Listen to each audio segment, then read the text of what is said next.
Okay, welcome to our Erev Shabbat Parashat, Parashat Vayesheb and Shabbat Chanukah as well. The perseverance of a Sadiq is our topic. We know that Yosef Sadiq models for us incredible amount of strength and physical ability, discipline to persevere, to overcome obstacles, to hurdle different challenges. But if we are analytical enough, we are going to be able to find that within the famous story, Yosef is doing more than what we think or what we are prone to think he is really doing. So we're going to be focusing on the middle, called the middle, towards the end of the parasha, Aliyat Hamishi in the book. It's Perek Lamed, Parashat Vayesheb, Bereshit, Perek Lamed, chapter 39. And we'll take it from sort of the beginning, and we're going to look at a good number of Pisukim. Rabbi go through, about 12, 13 Pisukim or more in this Perek. So we know, of course, famously, Yosef sold eventually, as the Pasuk tells us, Hurad Misraima, he went southward towards in Misraim. He was sold, maybe sold more than once. And finally, Potiphar, this Par'ah, Sarat Tabahim, this minister in the government, apparently wealthy and powerful person, bought him, and there he found himself. He's a worker. Let's just try to coast through the surface level, the basic overview of the Pisukim, refamiliar ourselves with the story, and then we'll fall back and we'll analyze and see what we can pick up about Yosef, and maybe at the end we'll even tie it into Hanukkah. So here we go. So we see in Pasuk Bet, and we'll pick up the superfluous language right away, but we're not going to get asked the questions. Vahi Adonai et Yosef, Vahi Ish Mashliach, Vahi Bebet Adonai HaMisri. Yosef, Hashem was with him. He was successful. He's in the house of the Misri. Pasuk Gimel, Vayar Adonai ki Adonai ito. So his master, this Potiphar, sees, wow, God's with this guy. Everything he touches turns to gold. Whatever he does, God makes sure, how you know it was God. God makes sure that he's successful. Pasuk Daled. So Yosef found great favor in his eyes, and he, what does that mean by Sharat? It means that he served him. Yosef to the master. He appointed him, seemingly some managerial position on his house. His house really meant his estate. We'll talk about this more. And he put everything that he owned in his hands. When that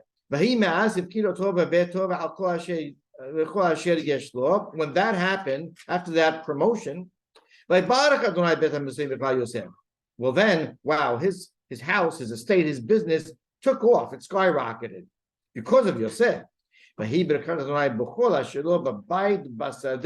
retail, the wholesale, the whole operation was just overflowing with profits. Until the extent he left everything of his in Yosef's hands. And he knew nothing all of any of his ongoings, any of his business involvements, any of the managerial part of his life was in the hands of Yosef, besides the bread that he ate. So let's go back and let's talk about what is being described over here. So if you look both at, we won't read them now, but both the Orah HaChaim HaKadosh and the Kli HaKar, you'll see that they do a nice job talking about what you can say occurred here was a development, a stage-by-stage development. This did not happen overnight. This happened over a period of weeks or months. We would say definitely months, right? Because there's a 2-year gap between the selling and the eventual redemption of Yosef, and he's probably in the house of Potiphar more than he was in the jail. So this happened over a period of months. That Yosef gradually climbed his way up the ladder of success. Now we'll go back to Pasuk Bet. We'll notice this repetitious terminology. Vayhi, Vayhi, Vayhi. 3 times in that Pasuk. And you could look at and I'm going to mix and match different mefarshim, so I'm not going to quote someone specific on any specific term, but let's just go through and make an attempt to identify these stages of development and slowly, gradually rising and climbing the ladder of success. So, Pasuk Bet, Vahi Hashem et Yosef. So God's with him personally. That means he's doing well, he's surviving, he seems to be thriving personally. But Vahi Ish Masliach, success also implies that there is success external to you. In other words, you're impacting people around you. There is a noticeable, tangible success there. And then finally, the third, Vayhi, and he was, or it was, in that very same pasuk, Bebet Adonav HaMisri. So that could be another rung on the ladder of success, where he was also now successful in a way that it was very noticeable in the house of, or the estate of, his master, the Misri. Now we have to imagine here that there's all types of business activity going on. It told us later, Baidu Basadeh. So there is agricultural business going on. Who knows what other type of activities going on in the various areas of his estate. So there's a lot of employees to manage, a lot of business activity to take care of, a lot of money to be responsible for, to generate, etc. Bebet Adonav HaMisri, now he's really impacting, he's in the business, so to speak. Some say that might even be one of the promotions of Yosef, where he went from possibly like an exterior manager, you're a slave, stay out here, all of a sudden to be an interior manager, where he's got a foot in the door, figuratively and literally. He's in the house, so to speak. And then at that point, there's a lot of cognizance on his master Potiphar's behalf. Pasuk Gimel, he's really seeing things fly. And you can even align the promotions in Pasuk Gimel and Dalet and He to the steps of success in Pasuk Bet. And there's different possibilities, but let's just see in Pasuk Gimel what's going on. So he sees that God's with him, as we said, was the first stage of success. He sees everything he does, Hashem's masliach biyado. We see that the success that is now resonating beyond the actual being of Yosef himself. And therefore, Pasuk Dalet, Vayimsa Yosef hen be'anav, Vaysharet oto. Vaysharet oto could mean now that he makes not only an interior manager, he's now his personal manager. He's managing the books. He's managing his schedule, right? And then that same pasuk, Vayifkedehu al beto, he's now the manager in general, executive, vice president. He now is the head employee, if you will, in the business of Potiphar. And then at that point in time, well, that pays off in spades, because from that point, says Pasuk He, Vayvarech Hashem et bet HaMisri bichlal Yosef, and the beracha of Hashem and everyone around him, from Potiphar and down, noticed this. It was very blatant and obvious. The beracha was babayit, it was basadeh, it was in every part of the business, of personal, of monetary, of physical success. Everything was flourishing. This guy was in the black. This guy's net worth was shooting through the roof. Happy times. And Pasuk Vav, a real administrative decision was made. And he left, abandoned, so to speak, everything of his. Lo yada ito mi'uma. He basically said, here's the keys, I'm walking out. It's yours. He retired, except for the lechem asher hu ochel. What's the bread that he eats? Now she says that's a clean term for saying, except for the wife. Keep your hands off the wife. The Rashbam says, pshat is, you know what bread represents? After you plant and plow and harvest and gather and thresh and grind and knead and bake, it's the final product. It's the bottom line. Just tell me what the net profit is at the end of the quarter. That's all I want. The lechem. Tell me about the lechem when it comes out of the oven. Otherwise, I'm in Florida. That's Potiphar. So wonderful. What in the world is the Torah giving us the nitty-gritty details of Yosef's story of success? It's wonderful. It's amazing to show us that Hashem is with him. Maybe, but maybe there's more to it. Let's talk about now what happens in Pasuk Zayin. Whenever you see the Torah, and after these things, you know that there was a transformation took place. You know that there was a set of events and circumstances. There was a transformation, and now there is a completely new conversation on the other end. Here I'm going to first invoke partly and give credit to, as I will further in this class, to my rabbi in Yeshiva University, Rabbi Haron Khan, who's also a beloved rabbi. I was missing this in this Bet Knesset for many years, and he was a Shabbat teacher here, and he has a Bet Knesset, and it's great to meet Hacham up there on Avenue J. But I remember in my old days, Thursday there was the shmooze, and there was some Parashat words, and everyone conned into Rav Khan's shiur. And I remember like it was yesterday what he said about Parashat Vayesheb. So I'll invoke partly what he said over here. Ahad Devrim Me'ele was an absolute transformation. The transformation is that when somebody is now in a position of power and responsibility, he has leverage. So the factors, the variables of his life take on a whole new meaning. The challenges that a person is going to be faced with when he sees wealth and success and power are challenges that he never had. There are obstacles he was never confronted with when he had less money and no power and very little responsibility. All of a sudden, money is a bigger test. All of a sudden, people throwing themselves at you. All of a sudden, you're interacting with all types of important people. It takes on a new level. Ahara Divrim Ha'ele is watch everyone, turn up the volume, focus it on your screen, watch what's about to happen, because these challenges are all because of all of the developmental stages that we just described in the previous Pesukim. Now, we're going to talk about the obvious and the well-known challenge, and then we'll talk about the undercurrent. So let's look at what comes up in the next Pesukim. So we know Pasuk Zayin says, at this point of this transformational process in Yosef HaSadik's life, all of a sudden, because he is where he is, when he was a peasant yesterday, no G is looking at him. All right, now he's hot. He's hot to try, as they say. Right, and now Pasuk Zayin,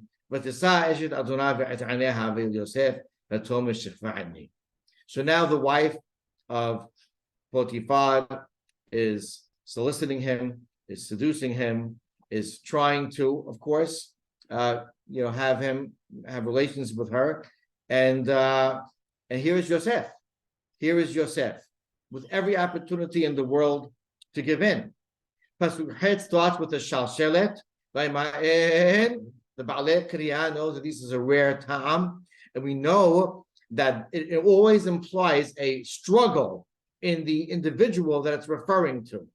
And here it's a struggle on a struggle, because the shalshelet ta'am tune is on the word by ma'en, and he refrained.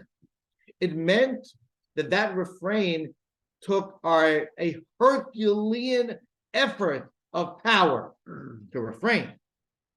Let's leave what he told her for a minute in Pasuk Het and Pasukim Het and Tet. Let's jump to Pasuk Yod. And Pasuk Yod says, Yosef Yom Yom.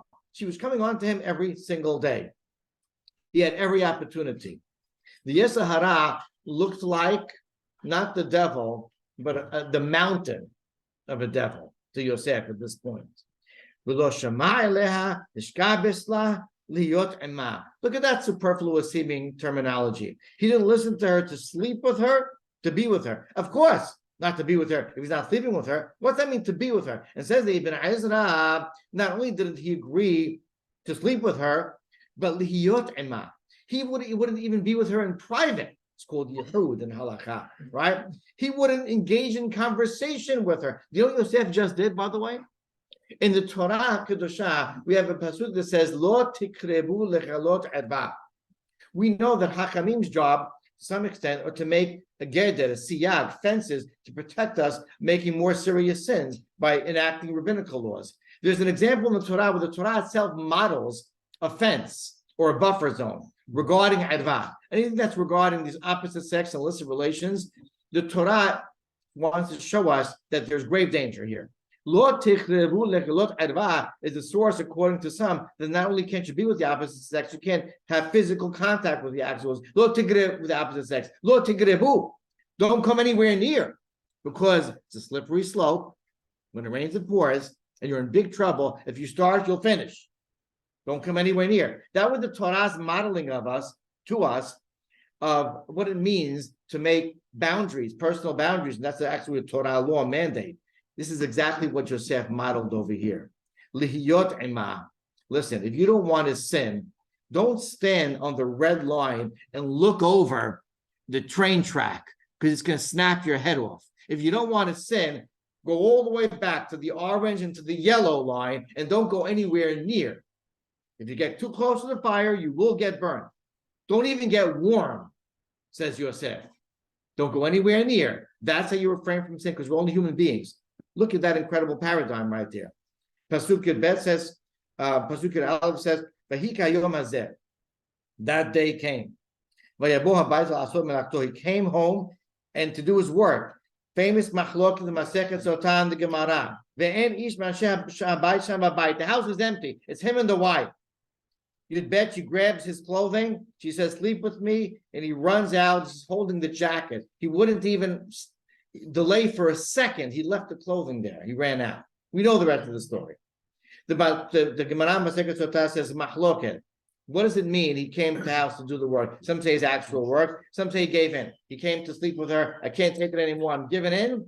And what did he see? He saw the Yukno Shel Yaakov Abis and the image of Yaakov. Now, what we believe at this point in time, and this is true, that the image of the holiness of his father stopped him, and by ma'en, the refrain, the incredible discipline continued. And this is an incredible model for us in terms of mental and physical and emotional discipline over our desires, fighting back.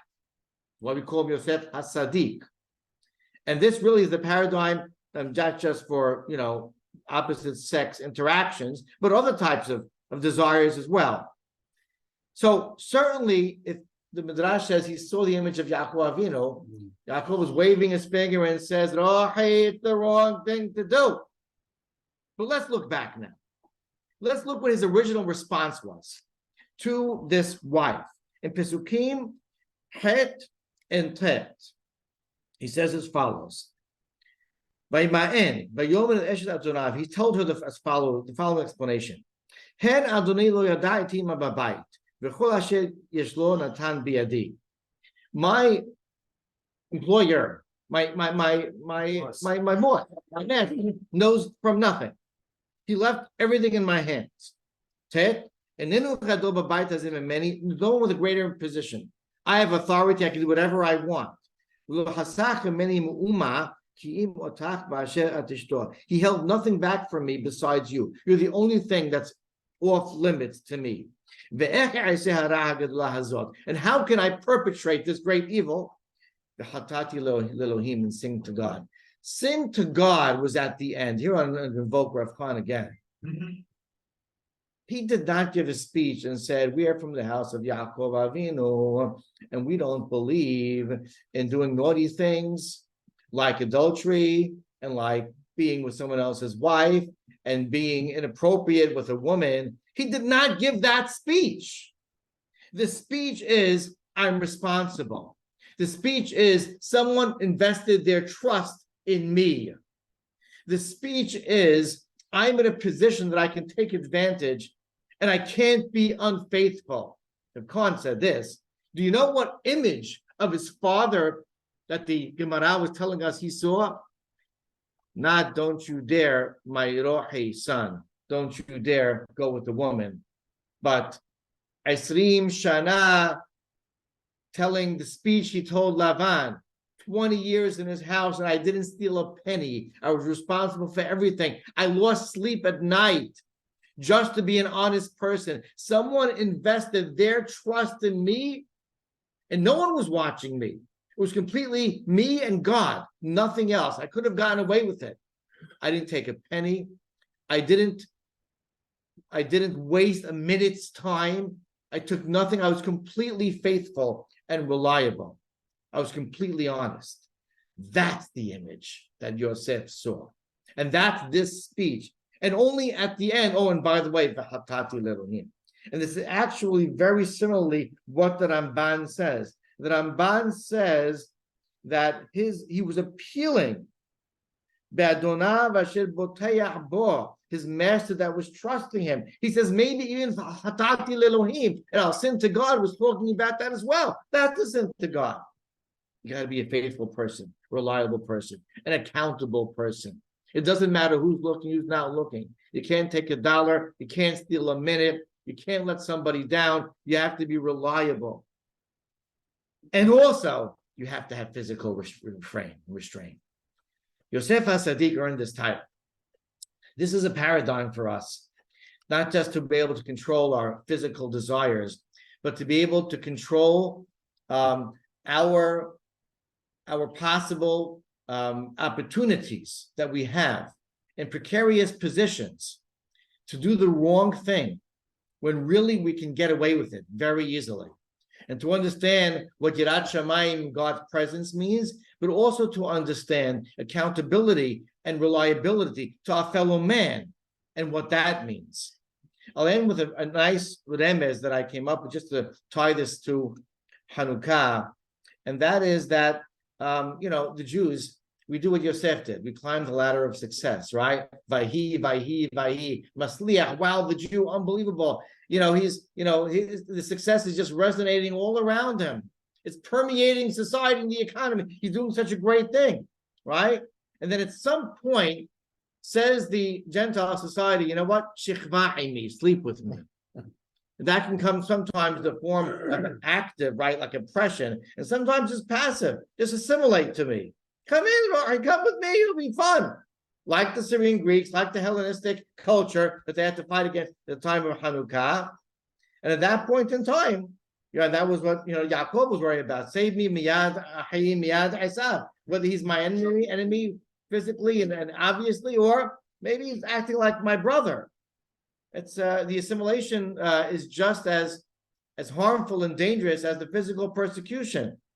Vayma'en is our job in exile. Show resistance, demonstrate discipline, no matter where you are in the exile.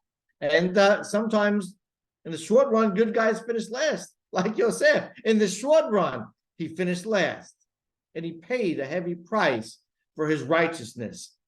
In the long run, Am Yisrael exercising Vayma'en and refraining, both from assimilating to the desires of the exile and also remaining loyal to HaKadosh Baruch Hu and to all their fellow Jews, are going to end up on top, Azat Hashem. We take the model of Yosef HaSadik to build ourselves personally and also to build Am Yisrael to Geulah Shelema.